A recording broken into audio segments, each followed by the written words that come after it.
Hello everybody, welcome back to my YouTube channel. It's been a minute since I last did a video and I'm so excited to see you. And today's a public holiday, so I'm just chilling at home. Today's the 25th of May. It's Africa Day.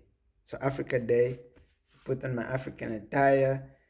Tom, does your man look hot? Does your boy look hot? Okay, enough of that. Um, Africa Day, what does that really mean to the rest of us, the youth especially? As we know, this continent is mainly composed of, majority of the people are the youth. And out of that, quite a huge number, a huge proportion of that is actually men and boys.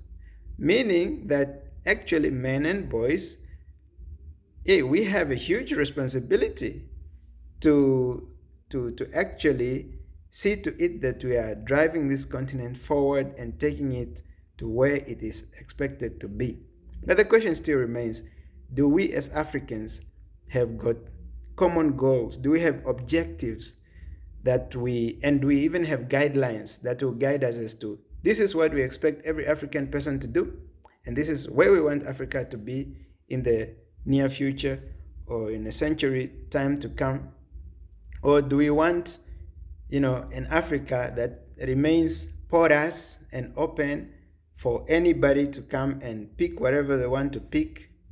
In fact, as far as human resources are concerned, every single day we see and reading on the news or whatever, see people even drowning in the sea. People are willingly leaving the continent to go and seek for apparently greener pastures, where it may not necessarily be green after all, and may not necessarily be conducive for the Africans out there. And my biggest problem right now really is the fact that I've observed that there's a huge disconnect from the youth. There's a huge disconnect between the youth and the political system of the various country. Well, in some countries it's probably different, but in some of the societies that I'm familiar with, so you have politicians on top here, usually comprised of our senior citizens, and then there's that gap, and then right at the bottom you find everybody else who is clueless about what is the function of the parliament, who sits in the parliament, what does the president do, what does the court do? How did these things come about? How are jobs created? Totally clueless. Clueless even to the extent of calling it ignorance, because the person may not even know some other parts of this. The very country they were born, they don't know who lives there, what language they speak. They just don't know. And that is a problem I think we need to address. I think there has to be an awakening amongst African youth. They need to know that they have a responsibility to begin to take ownership on some of these things, really. If we are to propel our continent to those heights, we need to get everybody involved. Now, so does Africa have common objectives? Are there even guidelines that the youth or anybody else can follow if they want to make a meaningful contribution to realizing the dreams of Africa? Do we have a common goal as Africans? We've heard people talking about Africa Unite, Africa Unite. The late Bob Marley sang about it, and that's one of my favorite songs.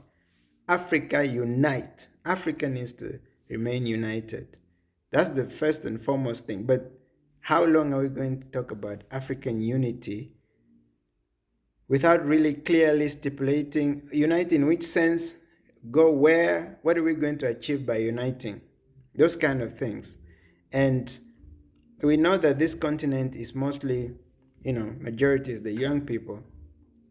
And that disconnect is already showing that there's even no unity within our governing structures ourselves, because how can you manage a very huge population and there's that gap? Like, there has to be inclusivity, and one of the ways I believe we can do that is infiltrate some things like the constitution, the law, rule of law, whatever is deemed necessary, right in the education system, so that it can be deeply rooted in the young citizens of this continent. So, young citizens of this continent, we need to realize also that not everyone can wake up today and become a president tomorrow. We are sick and tired of your politics. Some of you just running around trying to just do the same thing everybody has done before. We are not looking for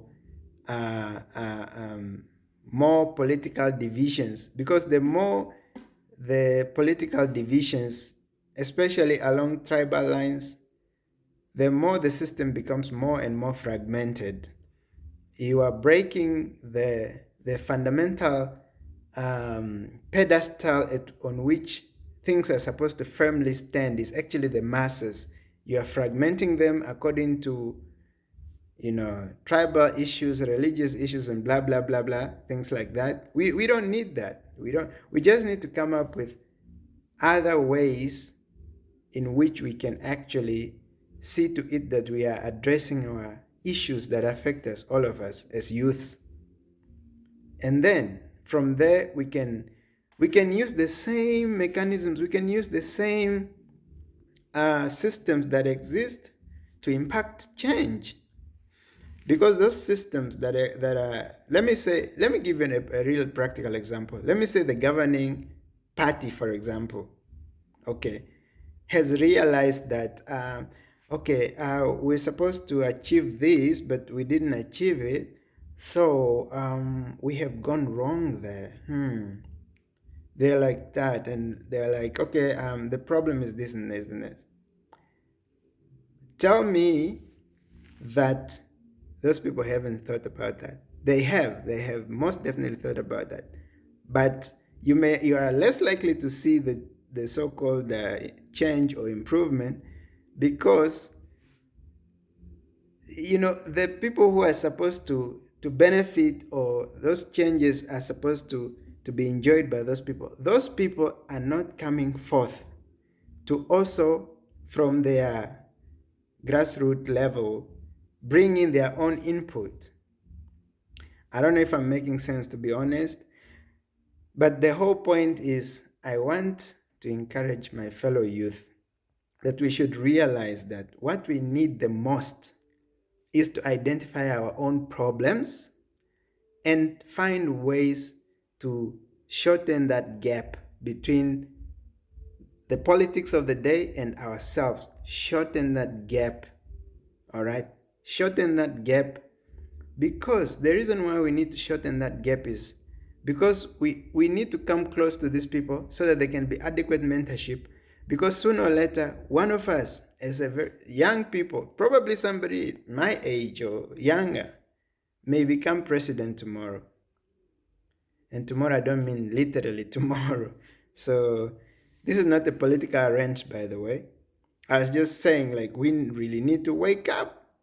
We need to start knowing things. We need to start, yes, I've seen congratulations to that very youthful young sister who was handpicked to, I don't know what criteria, maybe handpicked, I'm not so sure, to represent some I don't know, some political portfolio. So that's very good. That's very good. But the thing is, there has to be more and more of that.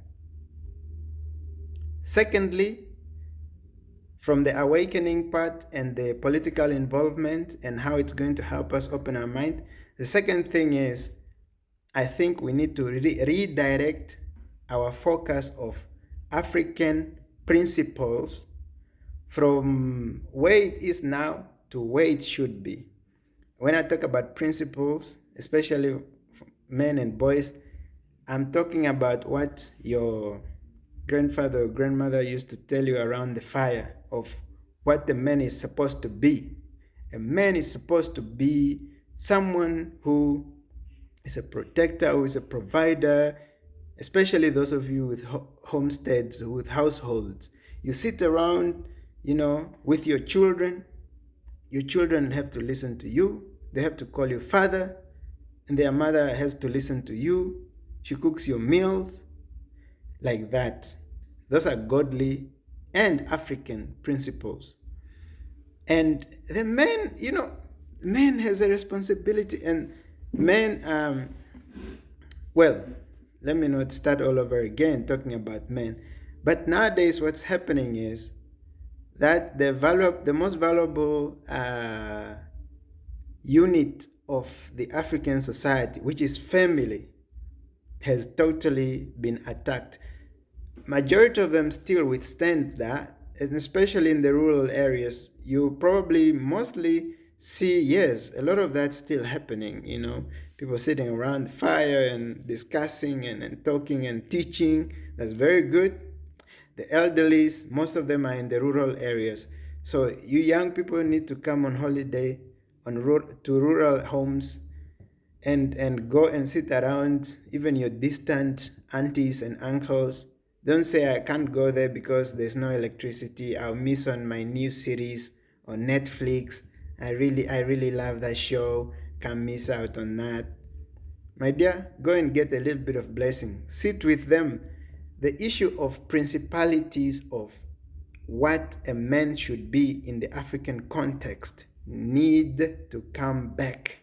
We don't want to see men wishing and even voluntarily surrendering their agenda to take on other genders.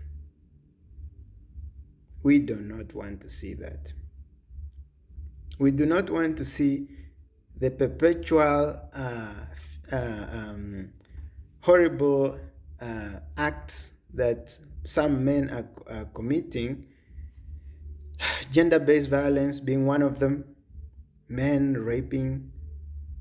I mean, there was even a newspaper article the other day of a man who allegedly raped his son. My goodness, shocking. And I didn't even feel comfortable talking about it here.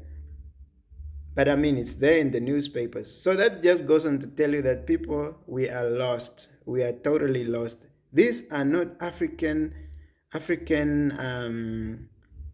principles, and it's not the African way of life. We are Africans, and we ought to remain Africans. And obviously, back then, maybe they had some way of handling or disciplining people. So maybe one of the factors where such things apparently was never really of occurrence was, they'll deal with you decisively. Nowadays, I do not know whether that could still be considered be the case. Nonetheless, I guess my point here is, let us redirect the principles of what a man should be, a boy and a man, from that direction to the right direction, from this direction to this direction. You know what I mean? We really need to come back on track. Very, very important. And only then will we realize that now we are back on track. Everybody is doing what they're supposed to do. Everybody is doing their bit. And we are taking Africa forward. And to make a meaningful contribution, you have to start at home. You have to start where you are. And by the way, when I say at home, I mean up in here. Change your mentality about everything that the world wants you to be. Don't follow like that oxen which is following someone, only not realizing that the oxen or that someone is headed to the slaughterhouse. You end up in the slaughterhouse. You end up in a cul-de-sac. Change your mentality. Be a different person. Be a critical thinker. You look at the world and you can only take that much. And when things reach your limits, really just no. Put a block there and save yourself. I think the African men should redirect themselves onto the principles of Africanness. Do what you're supposed to do as an African man.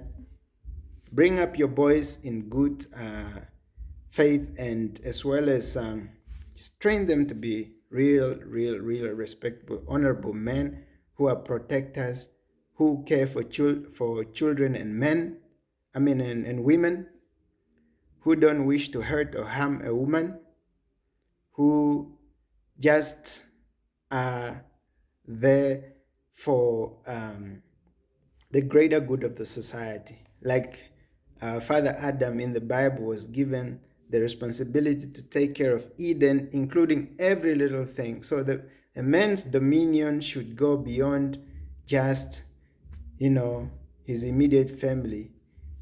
A man's dominion should be all over all the creatures. Okay? So it's a lot more that we really need to educate ourselves on as men and boys. So with those very few words, I hope I didn't make Africa Day boring again. But we should remember that every day is Africa Day. And Thomas Sankara, I read some time back, I can't quite recall exactly what he did, but apparently he restored the Africanness in Burkina Faso. There was even a day where men used to do all the chores in the house that day. The woman would sit. She would even have a footstool so that her feet can be up to watch her husband wash the dishes, cook, take care of the children and things like that. I thought that's what men should aspire to be as far as coming close to being a woman, by being in her shoes rather than trying to be a woman in some other funny ways. Oh my goodness. Anyway, guys, thank you very much. I'll see you next time. Bye bye.